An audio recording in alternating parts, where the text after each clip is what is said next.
একটি ব্যাপার লক্ষ্য করেছেন, যে পানি খুব বেশি পরিষ্কার হয়, কাচের মতো স্বচ্ছ, সেই পানিতে কিন্তু আপনি মাছ খুঁজে পাবেন না। কিন্তু যে পানিতে ময়লা থাকে, শৈবাল থাকে, সেই অস্বচ্ছ পানিতে আপনি খুব বেশি মাছ পাবেন, কারণ সেই শেওলা খেয়েই মাছগুলো বড় হয়। মানুষের জীবনটাও কিন্তু অনেকটা এমন, যেই মানুষগুলা পরিষ্কার মনের হয়, যেই মানুষগুলা মিথ্যা অভিনয় করতে পারে না,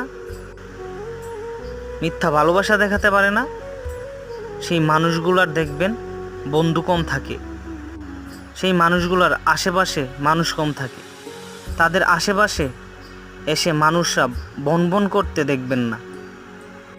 যে মানুষগুলা মিথ্যা অভিনয় করে সবার সামনে গিয়ে মিথ্যা ভালোবাসা